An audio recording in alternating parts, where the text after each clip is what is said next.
बहुत पुराने समय की बात है। रामपुर नाम का एक बहुत ही हरा भरा गांव हुआ करता था, लेकिन उस गांव में सब अशिक्षित थे। वो गांव तो बहुत बड़ा था, लेकिन उस गांव में कोई बाहरी इंसान जल्दी आता जाता नहीं था, इसीलिए कोई कारोबार भी वहां ज्यादा नहीं था। सब खेती किसानी करके ही अपना जीवन चलाते थे। उसी गांव में मुकेश का भी एक परिवार रहता था और उसी गांव में एक छोटा सा ढाबा चलाता था। अरे मुकेश, क्या हाल चाल है? अरे आओ आओ मोहनलाल चाचा, आओ बैठो। हमारे हाल चाल तो बहुत बढ़िया है, तुम अपने हाल चाल बताओ। हमारे हाल चाल भी बहुत बढ़िया है मुकेश। आज खाने में क्या बनाए हो? सब कुछ है खाने में। आलू की सब्जी, आलू मटर की सब्जी, आलू टमाटर की सब्जी, कढ़ाई पनीर, छोले भटूरे, पूरी सब्जी, देसी रोटी। तो बताओ क्या लगा दूं?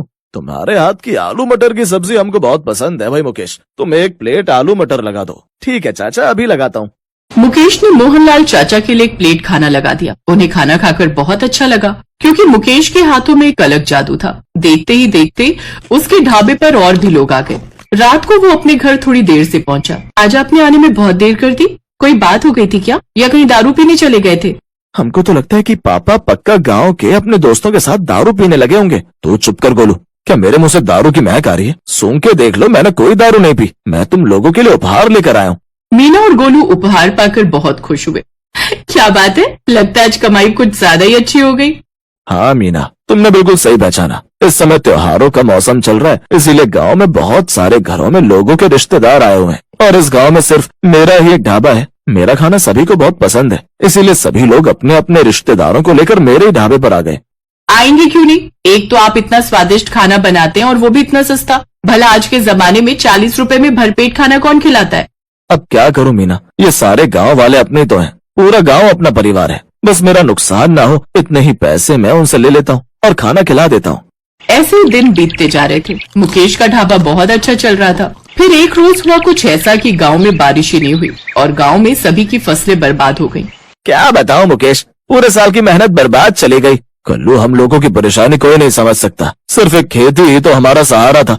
उसी के सहारे हमारा पेट पलता था, उसी के सहारे हम कपड़े पहनते थे। पर अब पता नहीं अगले साल के लिए हम लोग फसल उगा भी पाएंगे या नहीं। आप लोग परेशान मत होइए, भगवान पर भरोसा रखिए, सब ठीक हो जाएगा। अरे मुकेश, क्या ठीक हो जाएगा? गांव में सभी की फसलें बर्बाद हुई हैं। अब तो कोई एक दूसरे की भी मदद नहीं कर सकता। ऊपर वाला क्या कर लेगा? अब अगर बारिश हो भी गई तो हमारी फसलें तो खराब ही हो गई ना। एक किसान की उम्मीदें सिर्फ उसके खेतों से ही रहती हैं, वो भी बर्बाद हो गई। मुकेश भी खेती किसानी करके जो फसलें होती थी उन्हीं अनाज से अपना ढाबा चलाता था। धीरे धीरे गांव वालों के पास खाने तक के भी पैसे नहीं बचे।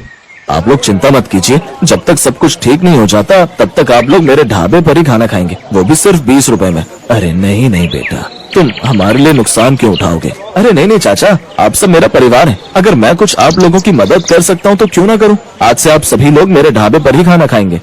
अब किसी के घर में खाने के लिए ना अनाज बचा था, ना ही ज्यादा पैसे, इसलिए मजबूरी में मोहन के ढाबे पर खाना खाने लगे। लेकिन कुछ दिनों बाद गांव वाले मुकेश से चिढ़ने लगे।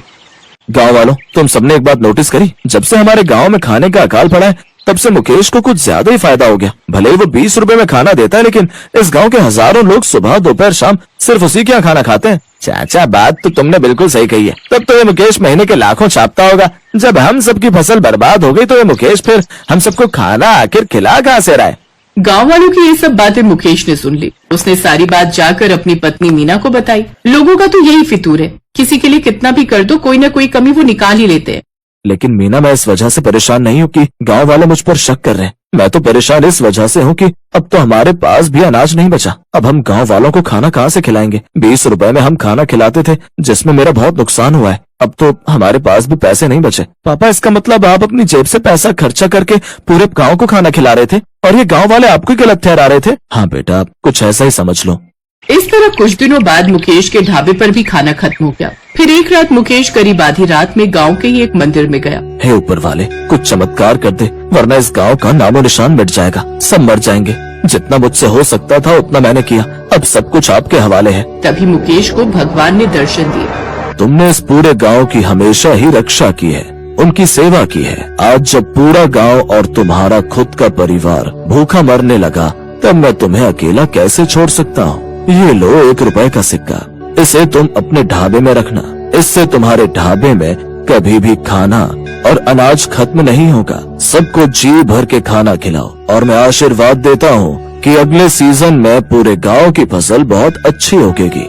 अगली सुबह मुकेश ने अपना ढाबा एक बार फिर से खोल लिया। जैसे ही सबने देखा कि ढाबा खुल चुका है, सब उसकी तरफ देखने लगे। मुकेश ने देखा तो ढाबे में ढेर सारा खाना पहले से ही तैयार रखा था। मुकेश ने सभी गांव वालों को मुफ्त में खाना खिलाया। करीब 6 महीने तक वो गांव वालों को फ्री में खाना खिलाता रहा। मुकेश बेटा, अगर आज तू हम सबको खाना न खिलाता तो ये पूरा गांव मर चुका होता। हमने तुझ पर शक किया, लेकिन तेरी ही वजह से आज हम जिंदा हैं। चिंता मत कीजिए, हम सब एक परिवार हैं और परिवार में लोग एक दूसरे पर शक भी करते ही हैं।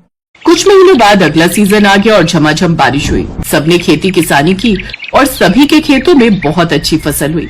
मुकेश, अब हम सबकी फसलें तैयार हो चुकी हैं, इसीलिए अब तू हम सभी को मुफ्त में खाना खिलाना छोड़ दे, वरना एक दिन तू सड़क पर आ जाएगा। अरे चाचा, तुम काहे चिंता करते हो? मेरे साथ ऊपर वाला है, और जब तक मेरे साथ ऊपर वाला है तब तक ना ही मुझे कुछ होगा और ना ही मेरे पूरे गांव को। मुकेश भैया, अगर तुम पैसे नहीं लोगे तो हम लोग तुम्हारे ढाबे पर खाना नहीं खाएंगे। चलो ठीक है, हम खाने के पैसे लेंगे, लेकिन आप सभी को मेरी कसम है कि जितने रुपए मैं खाने के लूं उतने ही रुपए आपको देने पड़ेंगे। ठीक है भैया, जितने रुपए में भी तुम थाली लगाओगे उतने रुपए थाली हम लेंगे।